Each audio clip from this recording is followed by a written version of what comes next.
If you've ever had this feeling that something was terribly wrong with the world that we live in, but you couldn't figure out just what it was, then you've come to the right place.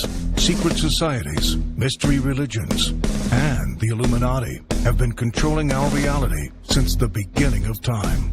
But not anymore, because there is an awakening happening, and you are about to become a part of it. Wake up, because this is a call for an uprising. This is a call for an uprising. Welcome to today's show. Well, once again, the dump that Aleister Crowley lived in and performed some of the sickest satanic rituals imaginable. Somehow, this place has been sold once again. Somebody actually had interest in buying this dump. Take a look at it.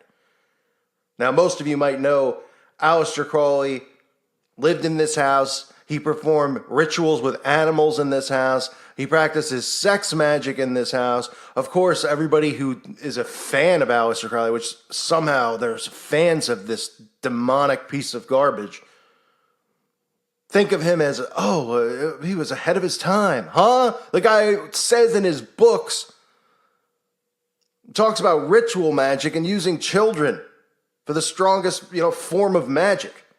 You can see the photo of him. He signs it, Baphomet, right? The OTO. Crowley, of course, is being featured prominently now on a new CBS show. Well, it's not new. It's season 2 of the show Strange Angel, which I've covered before. And, of course, it's somehow one of the videos that was removed by YouTube. No idea how. Not sure what's offensive in it. Didn't know I couldn't critique a TV show that was glorifying satanic rituals and just flat out Satanists and the occult like L. Ron Hubbard, Jack Parsons, and Aleister Crowley. But somehow, look at this place. I mean, this place burned down. And see, you know what I mean? Like, if this was anywhere else, I'd be like, you just demolish it.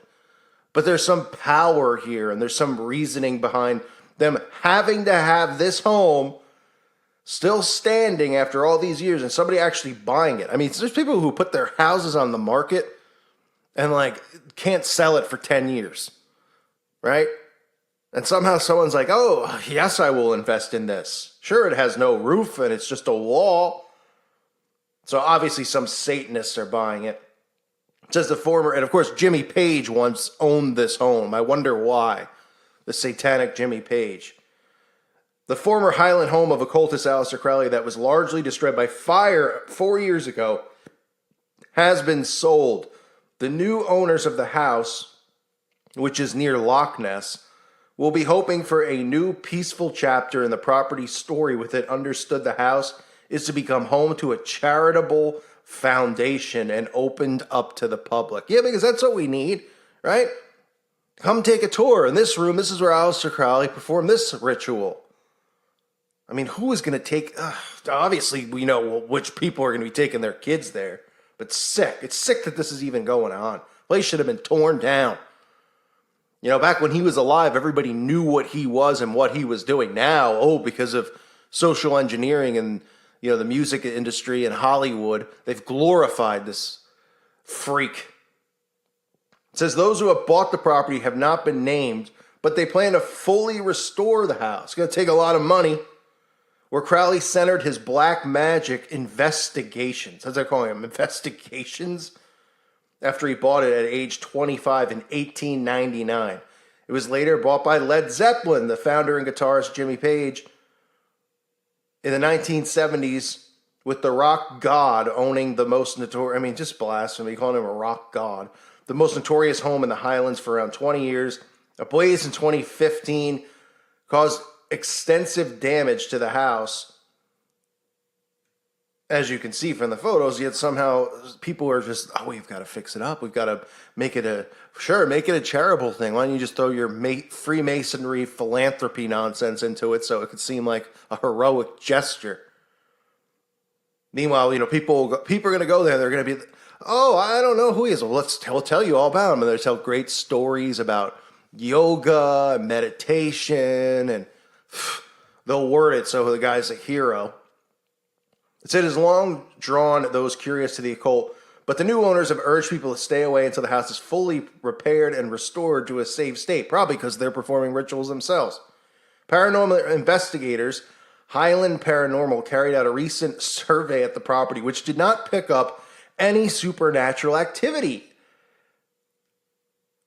Highland Ghost said on its social media channel, following on from our investigation, we are delighted to have been contacted by the new owners of the property who have kindly shared their vision with us of restoring the property and grounds to their original state, while also creating a nonprofit charitable trust so that the public in general will be able to enjoy the house and grounds for enjoy the house? This is like saying, what? Just say like Michael Myers was real, right? And that whole thing was a real story. Like, people need to be going into the Michael Myers house, so you need to be going into Ted Bundy's house. We need to be going into Jeffrey Dahmer's house, right? I mean, the insanity. It's like going, well, here's a place where dozens of murders and all this stuff took place. Come on in. Bring the kids. We'll tell you all about it. And we're going to restore it to its natural state so it looks just like it did. I mean, who are they kidding? And this is what they do. They just go, oh, stop it. Satanic rituals and that stuff's not real. We all heard of the satanic panic. You're just crazy, frightened Christians making stuff up. Don't you know that Satanists are atheists who believe in the LGBT and feminism? Oh, and Planned Parenthood? Those are the things that they care about. They don't do these types of things, even though the Satanic Temple themselves on their YouTube channel, their members post rituals that they perform. That's how idiotic all of this is, that people actually buy into it. And then they go, we invoke Satan. Like, wait a minute, I thought you didn't believe. And people just believe it, right? Because people are just like, oh, who cares? Let them do what they want. So meanwhile, as the owners have asked that due to the current dangerous state of the house, that the public in general stays away from the building and grounds until construction has been completed. Right? I wonder what's going to be performed there. It's not funny, but it's just, that stuff's going on. Why do they have to have this house? Because this guy did these things at this specific spot, right? Right outside of Loch Ness. They just have to have it. The thing's been burned down. It's been toasted. Look at it. But no, it's got to be restored. Wonder why. I wonder what type of sick spiritual energy is sitting there. And how these people want to recreate the things that Crowley did. The opening of, lifting of veils and opening of, who knows, other dimensions. Just the sick stuff involving kids. Ugh. It says, when Crowley bought the house at age 25 in 1899, after looking for the right location to carry out a series of rituals from the Book of Abramelin. It was a text central to Crowley's new religion, Thelema, which he believed would help him make contact with his holy guardian angel. You mean Satan? He reportedly required a house in a more or less secluded situation with a door that opened to the north from where the oratory could be delivered. From there, Crowley planned to banish the demons once they had been summoned to a terrace. Huh? So he summoned demons, then he banned demons. What is positive about this? Who wants to live here other than occultists? Making it into a museum. And making it into a place where people can bring their families. Oh my goodness. Thought I'd seen it all. This is just... it says one employee at the estate. Okay, this is one person who worked at Crowley's estate there. Attempted to kill his wife and children. It was claimed in Crowley's diary. His lodgekeeper Hugh suddenly lost his 2 children in sudden, unexplained circumstances. So that's just normally what happens, right? 2 of your kids just suddenly die, and you just go, I don't know, unexplained circumstances. I woke up and, they were eating. And, people were performing chanting stuff and drinking blood. Oh, did they just, happen to wake up and have a waffle and just die unexpectedly on the floor? Both of them, not just one, both. Yeah, and this is the type of place we need rebuilt, refurnished. The housemaid is said to have gone mad with a local butcher cutting off his hand while dealing with Crowley's order at the house, and more positive things, right? Another reason to refurbish this and make it a place open to the public, because these are just wonderful stories that I've had here. Someone's had his hand cut off, no big deal. In 1960, I mean, wonder how like liberals and stuff would feel. You know what I mean? Oh, 1960, someone's had their hand cut off. You can't even like speak these days. In 1960, the new owner of the property killed himself with a shotgun in the bedroom that had been used by Crowley for many of his satanic rituals. Oh, that's interesting too. Another reason, right? We should refurbish. I mean, if the guy left a shotgun, Aleister Crowley left a shotgun, which isn't that illegal, in the house, and they even say, well, Crowley used that shotgun for his rituals. Well, what did he use it for? A butt plug? Was he picking his nose at the end of the rifle? Oh, he couldn't have been using it to kill animals and people and do rituals on them, right? What the hell was he using the shotgun for then? Brushing his teeth? Yeah, there's no signs here that he's a murderer or anything. Holy crap. This is worse than the mine. This is like Elm Street. Freaking crazy.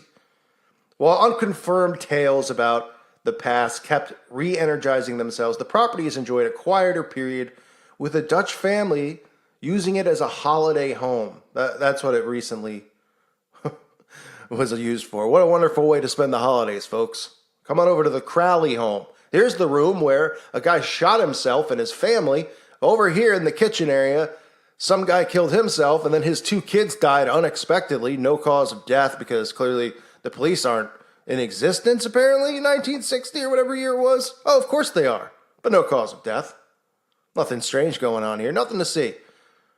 In this room, we got a guy get his hand cut off. And this is the room most of the satanic murders actually occurred. So all that stuff just happened outside of the ritual rooms, right? And most of the rooms, keep in mind, don't have windows. They're darkened because that's like one of the things like, that apparently they do. You have to like be in darkened space for a certain amount of time. It says they sold the house, the last owners who were living there for their holiday home, and reportedly devastated that their home was destroyed. Well, let's consider it an act of God. But, if I say anything on here and say, hopefully it gets destroyed again, I'm a criminal. So let's just see if, we'll see how this works out. But maybe they'll tell these tales in there. Are they going to just dress it up like a haunted hayride and be like, come on in, it's Halloween, let's get spooky. Ooh, right? Sounds more like they're making it like a shrine to him. And he taught so many wonderful things. Oh, yeah, the satanic rituals, but, it was just like yoga-ish stuff. And don't worry about the guy that blew his brains out with the shotgun that Aleister Crowley used during his ceremonies. Meanwhile, he's on CBS right now being glorified. What a joke of a world we live in. Give me an absolute break, please. I thank you for listening to today's show. God bless all of you and your families.